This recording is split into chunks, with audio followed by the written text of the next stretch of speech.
Welcome to the Widowed Mom Podcast, episode 306, Sad in Spring. If flowers are blooming, shouldn't I be happy? Welcome to the Widowed Mom Podcast, the only podcast that offers a proven process to help you work through your grief, to grow, evolve, and create a future you can truly look forward to. Here's your host, Master Certified Life Coach, Grief Expert, Widow, and Mom, Krista St-Germain. Hey there, welcome to another episode of the podcast. Before we dive into today's episode, I want to share something personal, and it actually relates very well to what we're going to be talking about in this episode of the podcast, which is that my partner and I have legally separated, and he has moved out. And it's something that happened rather quickly, and it's something that I've been moving through quietly. And I'm ready to let you know what's going on because honesty has always been important to me, especially on this podcast. If you've been listening to a lot of this podcast, even if you weren't listening as the episodes, aired when they were originally created, if you've gone back and listened, then you have been with me on quite the journey of losing Hugo, the journey of figuring out how to be happy without being in a partnered relationship, then deciding to date again a little bit, 3.5 years after Hugo died. I talked to you about what it was like to date and to get to know myself through the process of dating, going into a COVID bubble with him, eventually buying my dream house and moving in together, and all the secondary losses that brought up for me, how this big, beautiful house brought up all my imposter thoughts and fears, and all the highs and lows of combining our families and just life together since then. And as I've recorded this podcast every week over the last 6 years, I have genuinely enjoyed bringing you along for the ride, and the support and the encouragement that I've received when I'm vulnerable with you just keeps reminding me that while it does feel scary sometimes, and it feels actually a little scary right now, if I'm being honest, it is the basis of authentic human connection, that vulnerability.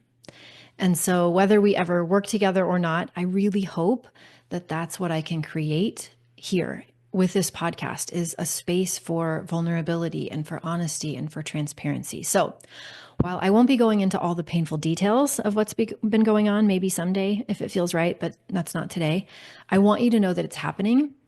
And I want you to know that once again, all the tools I teach are helping me in a profoundly important way. It is not just lip service. I want you to know that. And you might not like hearing this, but I do think it's important that while the grief of losing your person may be the hardest and most difficult loss you've experienced to date, it likely won't be the last loss.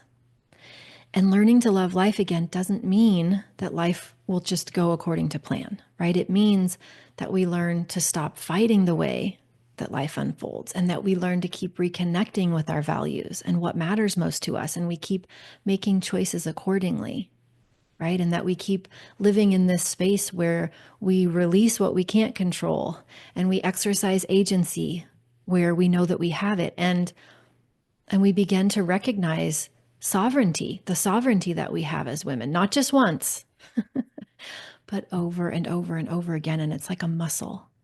And that is where I find myself right now, holding the weight of another big loss and feeling grief emerge in a new way, in a different form. It's familiar, and yet it's brand new. And at the same time, there alongside that grief is a hope that I am holding. And it feels a little bit like a quiet knowing. I had this quiet knowing when Hugo died too. A part of me knew that life wasn't over and that something beautiful was still coming. And I'm noticing that same experience now. But it is weird, right? If I'm being honest, it feels weird to hold all of this. Meanwhile, as I look outside of my window, spring is a springin'. Everything is blooming and green, and the flowers are coming up. And so maybe you felt that too. That's why I wanted to record this episode. Maybe spring has arrived where you are. Maybe you're noticing the birds are singing and the sun is shining and the flowers are starting to wake up. And maybe at the same time you notice that on the inside, you don't feel springy. You feel heavy. and sad or flat or stuck, right? Meh. Maybe a great conflict. Maybe this time of year is stirring something in you, that reminder of what you want that you don't have or what you miss, or maybe the version of spring that you thought you would be experiencing that doesn't match what you're actually experiencing.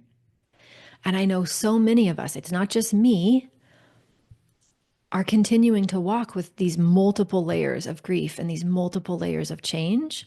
And so that's what I want to talk about today, that contrast about how jarring it can be when the season you see outside isn't the season you're experiencing inside, that dissonance that comes with that feeling, and how to navigate it and how to make space for it and how to remind yourself that nothing has gone wrong if you're still sad, even when everything around you is blooming. So, what's this all about anyway?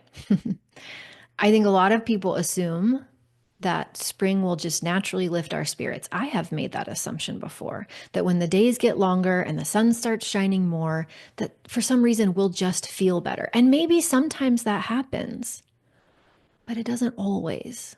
And if it's not for you, then I hope this helps you. Sometimes spring brings up a very different kind of tension. The kind where everything outside looks light and beautiful and green and new and fresh, but inside, it doesn't feel that way at all. It feels heavy and maybe tender or off, maybe even dark.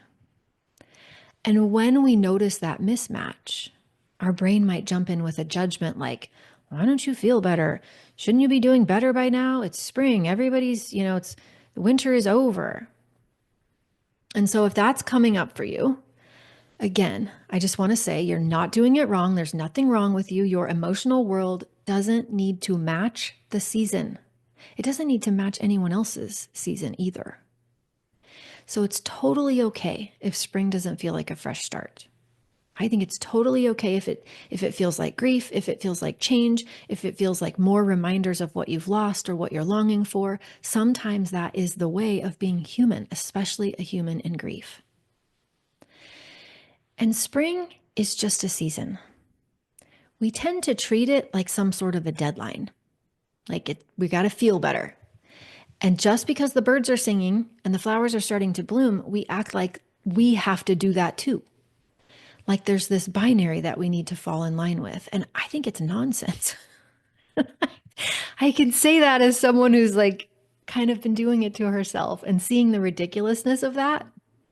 And it's like, we've got this made up binary and somehow stepping out of it is wrong or ill-advised. It's some sort of internalized should. And I want to offer that spring is just a season, not an assignment. You don't owe the season anything. You don't need to bloom on cue. Your emotional life does not need to match the calendar or what you see outside of your window. And I don't care what's going on with everyone else around you, because you might sense that everyone else around you seems to be falling right in line, coming alive, reemerging. Okay, maybe that's what's going on for them. I love that for them. But if that's not where you are, that's okay. You are still allowed to be wherever you are. You are still allowed to feel whatever you feel. And it's not failure and it's not weakness. It's just being human. And I also want to remind us all, I say this to you and I say it to me. What people show us often only reflects a very small portion of what's actually going on for them. Just like me this morning in the dentist's office. My hygienist has been my hygienist for a long time. And when she asked me how I was doing, I just said I was fine. I didn't really want to go there. And she's a lovely person. So just because someone isn't sharing it with you doesn't mean it's not happening for them. Just because I'm sharing it with you doesn't mean I'm sharing it with everyone. So consider that the blooming and the happiness that you might be perceiving from other people isn't always the whole story for them either. It's just the story they might choose to share. It's the story they might be comfortable sharing. And of course, as always, you know that I teach thoughts cause feelings, feelings drive actions. If your brain is telling you that you should feel something other than how you feel, that is a thought. You do not have to listen to that thought. You don't have to give that thought any weight at all. Anytime we tell ourselves or our brain offers to us a thought that says we should feel something other than what we feel, it's not particularly useful because it's a way of arguing with reality, which is how we feel. So you don't have to listen. Here's an idea that I love about what's beneath the surface, potentially, right now, as you're listening. Just because you can't see growth doesn't mean it's not happening. Not to say that growth is superior, not to say that you should grow. You don't need to grow. But think about what's going on beneath the soil in very early spring. Right? Roots are strengthening, seeds are cracking open, moisture is being drawn in. The surface of the soil might look like winter. It might look brown. It might look lifeless. But underground, things are happening. Everything is preparing. And that may very well be what's happening with you. You might be doing the same thing. You might not feel any different yet. You might not feel like you're changing or growing, but that doesn't mean nothing's happening. I know that's the case with me too. And grief and growth work that way very often. It doesn't necessarily need to be loud or something that we can see, right? It's quiet, it's subtle, it can be deep, way before anything becomes visible. So I want to offer that just because you don't feel like spring, just because you aren't bursting into bloom, doesn't mean that important work isn't happening within you. Doesn't mean that you aren't rooting more deeply, getting to know yourself, strengthening, firming up. All of these things can be subtle and quiet and invisible. And I want to offer to you that they might be happening and you just haven't noticed that yet. I also want to encourage you to let go of all or nothing thinking. This is the part where we remind ourselves that it doesn't have to be either or. You can truly, truly, truly be sad and joyful. It's possible. You can feel grief and notice beauty. You can miss them and laugh. Right? There is room for the and. I think the and is incredibly important. And I want to encourage you to let yourself be a complex human being. Let your feelings be complex. Let them contradict each other. Know that you can hold multiple feelings at one time. That's what it means to be alive. When I say love your life again, I don't mean you're never going to feel emotion that we would classify as undesirable. I mean, we learn to hold it. And this is definitely the season that I am in right now. When I went to Italy a little while ago, it was such a strange experience for me because I was feeling simultaneously awestruck and devastated, like all at the same time, grateful and wronged. And it really is true that we can hold all of these things, like noticing myself feeling just full of grief and deeply sad, and then also simultaneously relieved that things were progressing and hopeful about what's to come. Like all of it was there with me. I laughed so much with my kids during the day and then cried at night in my hotel room. And I'm not saying this so you'll feel sorry for me or that you'll feel bad for me. That's not what I'm looking for. I'm saying this because I think this is the way most of our trials and tribulations actually feel, if we're being honest about it. The human experience is full of ands and contradictions. And we might not post them on social media, and we might not share them with friends or our dental hygienist, but they are there. And the more honest we can be about that, which is why I'm being honest with you, the more we can figure out how to support ourselves and support each other through it. And that's what it's all about. That's what it is like to be human. That's what I believe. So I want to offer you a couple of things that might help you. First, I want to say, or re-emphasize something I already said, which is to question your thoughts. If your brain says you should feel better by now, ask yourself, is this a useful thought for me? Is this thought helping me move toward what I want? Or is it moving me away from what I want? Because if a thought is moving me away from what I want, and I am not my thoughts, I am the thinker of my thoughts, I don't have to listen. I can choose a new one. So if your brain is judging you for how you feel or telling you that you should feel some other way than you actually feel, and you don't find that to be particularly useful, it's okay. Give yourself a reframe. How I feel is exactly fine. I am human. This is how I feel in my human life right now, right? Okay. I want to encourage you to ground in your senses. Not because we're trying to force joy or force gratitude or change anything, but like to just really connect to what is that maybe might not be in your awareness. And what I mean by that is think of your five senses. What can you do to connect with what's actually going on for you in your senses? For me, going outside and being barefoot feels amazing. Can you let your bare feet just feel the grass or even the concrete? Can you spend time noticing how the air smells? Can you sit in the sun and feel the warmth of that on your skin? Can you just notice whatever it is that you notice? One of my favorite exercises lately, which I've been playing around with in meditation, is to kind of softly zoom out and on all of my senses and just notice what I notice. And notice how I can expand my capacity to notice all of that at one time. It feels relaxing. I feel connected to myself. I feel grounded. And if that's not a practice you're familiar with, or that's one you haven't done in a while, maybe this would be a good time for you to try that again. I also want to offer that you extend grace to yourself, that you allow yourself to move through your own rhythms, not nature's rhythms or the rhythms we perceive that nature has, not anyone else's rhythms, your rhythm. What is true for you? What is the rhythm of what is happening in your emotional landscape right now? Can that be good enough? Can you let that be the right rhythm for you? Give yourself grace there. And then the last suggestion that I have for you is to reconsider what growth looks like. Again, not because growth is superior. It is not. It is a choice. It is not superior. But growth doesn't always look like we think it's going to look, and it doesn't necessarily feel good. It doesn't necessarily look like joy. It doesn't necessarily look like action. Sometimes it looks like resting. Sometimes it looks like crying. Sometimes it looks like doing the absolute bare minimum and still being proud of yourself. Sometimes it looks like learning to embrace the and.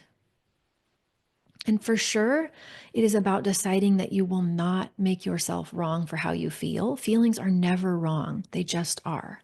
So consider, what if you are actually growing and changing in ways that align with what you value, and it maybe doesn't look or feel like what you thought? I think that could be entirely possible. And also, it's okay to not grow, right?